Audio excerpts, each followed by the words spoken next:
5 सदी के संघर्षों का मिला हमें परिणाम, 22 जनवरी प्राण प्रतिष्ठा, दर्शन देंगे श्री राम।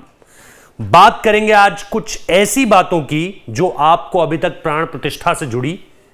पता नहीं है, कुछ ऐसी बातें जो आपके लिए एकदम नहीं है। जैसे अगर मैं कहूं कि राम लला की आंखों पर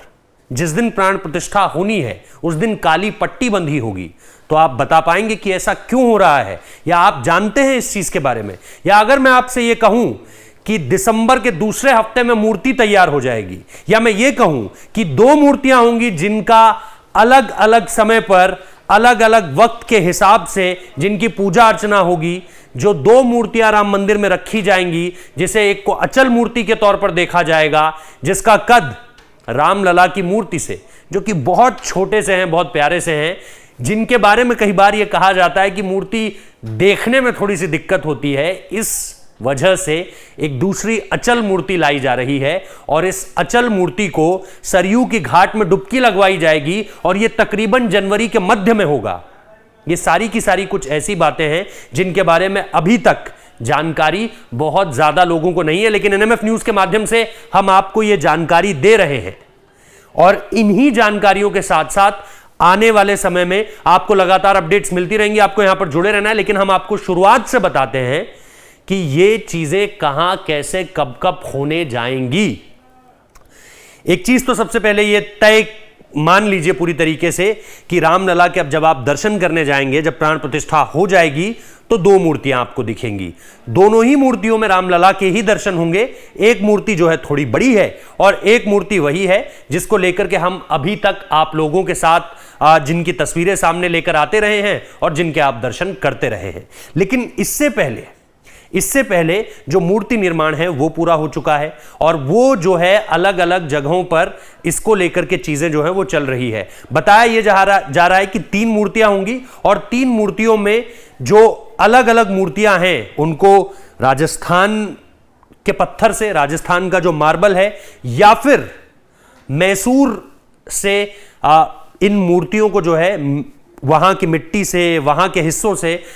इन मूर्तियों को जो है वो बनाया जा रहा है। तो इसमें सिर्फ जयपुर नहीं बल्कि इसमें मैसूर का भी जिक्र है, इसमें गंडकी नदी का भी इस्तेमाल है, गंडकी नदी के पत्थरों का इस्तेमाल है जिनको खास तौर पर शिलाग्राम की पत्थर कहते हैं। और इसके साथ साथ अगर आप देखोगे तो इसमें आपको वो तमाम छोटी छोटी चीजें जानने को मिलेंगी जिसमें हम आपको कहेंगे कि भाई ये जानकारी आपके लिए पूरी तरीके से नई साबित होगी। जैसा मैंने कहा कि जो दूसरे हफ्ते, जनवरी का जो दूसरा हफ्ता होगा, उसमें अभी तारीख सामने निकल कर नहीं आई है, लेकिन जो ये आप सरयू नदी देखते हो, जिसे मैप में घाघरा का नाम दिया जाता है, ये जो आप सरयू नदी देखते हो, इस सरयू नदी में रामलला की वो जो मूर्ति होगी उसको जो है उसकी डुबकी लगवाई जाएगी और अर्ली आवर्स में, यानी बिल्कुल जिसे कहते हैं तड़के, ब्रह्म मुहूर्त में ही पूजा अर्चना होगी। ऐसा बताया जा रहा है जब उस मूर्ति को मंदिर परिसर के अंदर लाया जाएगा, यानी जब प्राण प्रतिष्ठा होगी, जब गर्भगृह में मूर्ति लाई जाएगी, तो मूर्ति की आंखों में काली पट्टी बंधी होगी, जिससे ना तो वो अपने जो भी भक्त हैं वहां पर, जो भी तमाम श्रद्धालु वहां पर हैं, वो उनको देख पाए, और वाइस वर्सा, जैसे हम कहते हैं ना, भक्त श्रद्धालु भगवान के चेहरे को उस तरीके से देख पाए और ना भगवान उनको देख पाए। क्योंकि वही वक्त होगा, जब आप प्राण प्रतिष्ठा से पहले की बात कर रहे हो, तो वही वक्त होगा जब उन्हें वो जो प्राण प्रतिष्ठा होगी उसके बाद कहीं ना कहीं वो प्राकृतिक से, जिसे आप कहते हो कि सुपर नेचुरल से सुपर नेचुरल हो जाएंगे। एक तरीके से वही वो पूरा का पूरा प्रोसेस होने वाला है, जिसके बारे में मंदिर की जो सारी की सारी देख रेख, उसको बनना, उसको कब तक बनना है, जो ऑब्वियसली सुप्रीम कोर्ट की तरफ से नियुक्ति हुई थी और वहां पर नृपेंद्र मिश्रा ने ये सारी की सारी जानकारियां दी हैं। एएनआई के साथ पॉडकास्ट में उन्होंने ये तमाम चीजें जो हैं वो बताई हैं, जिसमें इस बात की खास जानकारी, जैसा मैंने कहा कि आंखों पर काली पट्टी का बंधा होना, इसके अलावा ब्रह्म मुहूर्त में सरयू में डुबकी लगवाना मूर्ति को, इसके अलावा पुराने मंदिरों में, मंदिर जो है, मंदिर आने से पहले, गर्भगृह में आने से पहले ये जो मूर्ति है ये अलग अलग पुराने मंदिरों में भी जाएगी, जो पुराने मंदिर हैं वहां पर, उन पर भी जाएगी और इसके बाद ही जो है ये मूर्ति अंदर आएगी। और इसके साथ साथ ये भी बताया जा रहा है कि जहां पर ये मंदिर बन रहा है उस पूरे के पूरे परिसर में लोहे का इस्तेमाल नहीं है, क्योंकि लोहे की जो जिंदगी होती है, लोहे की जो लाइफ होती है, वो 90 से 95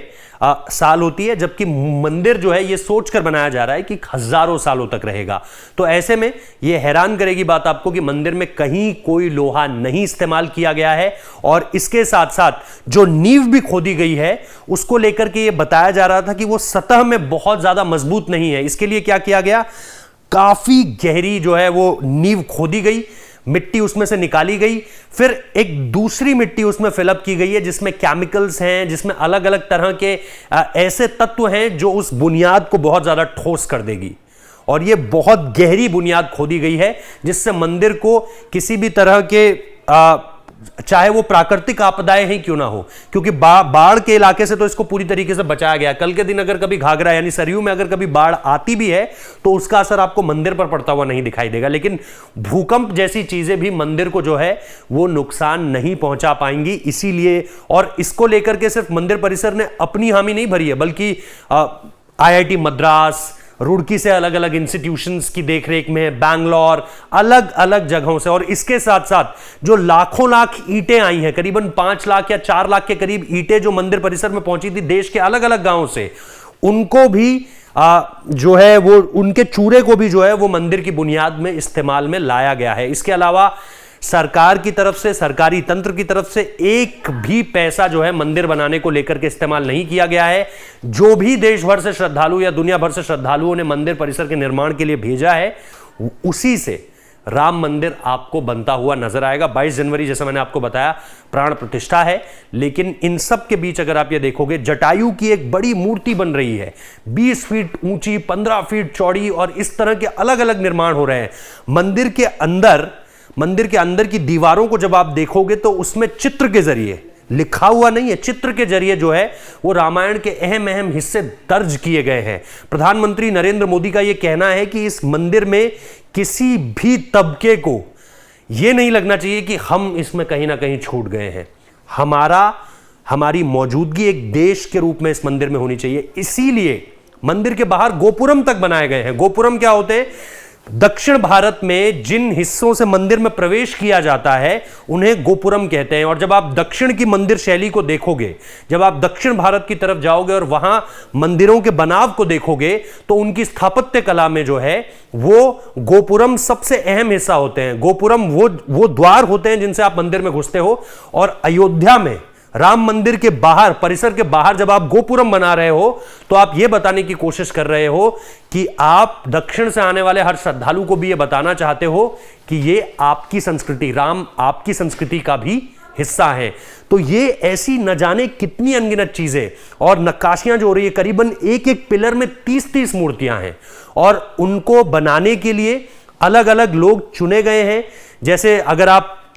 मंदिर को हम जिस तरीके से देख रहे हैं, जिस तरीके से वो बन रहा है, तो मार्बल के ऊपर मार्बल है, ऐसा नहीं है कि बीच में आपने लोहा लगाया हुआ है जोड़ने के लिए उसे। ऐसे लोग राजस्थान से बुलाए गए हैं। मंदिर में जो अलग अलग मंडप हैं, मंदिर में जो अलग अलग पिलर्स हैं, मंदिर में जो अलग अलग खंबे हैं, उन पे जो मूर्तियां स्थापित हुई हैं उनके लिए उड़ीसा से लोगों को बुलाया गया है। तो अलग अलग जगह से उन अलग अलग लोगों को बुलाया गया है जो सबसे बेहतर कार्य कर दे सके। और इसीलिए जब आप 22 जनवरी को इस मंदिर को बनता हुआ या इस मंदिर को एक इसके भव्य रूप में देखोगे तो आपको यह जानकारी मिलेगी कि कितनी छोटी छोटी चीजों का, कितनी छोटी छोटी बातों का जो है वो ध्यान रखा गया है। ऐसी और खबरें आपके लिए लाते रहेंगे, ऐसी और जानकारियां आपको देते रहेंगे। आप NMF न्यूज को सब्सक्राइब कर लीजिए, वीडियो को लाइक कीजिएगा, उन राम भक्तों तक, उन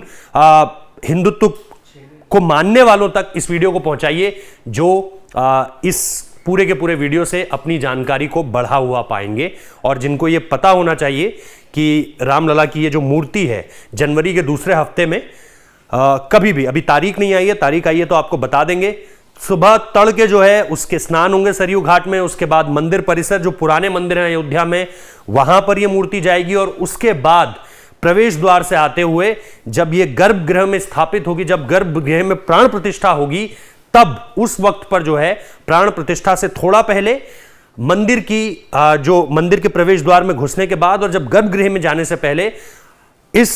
जो मूर्ति है, जो अचल मूर्ति है, क्योंकि एक तो है उत्सव मूर्ति, जो रामलला की छोटी जो अभी भी हम देखते हैं, जो उत्सव मूर्ति है वो उत्सवों के वक्त पर बाहर भी निकाली जाएगी, जो आपने जगन्नाथपुरी में देखा है कि पूरा का पूरा उत्सव चलता है। लेकिन जब आप इस मूर्ति को देखेंगे, जो अचल मूर्ति है, उसकी आंखों में आपको काली पट्टी बंधी हुई मिलेगी। और इसके साथ साथ जो सारा का सारा कार्यक्रम है वो हमने आपको बताया। ऐसी और जानकारियों के लिए जुड़े रहिए। धन्यवाद।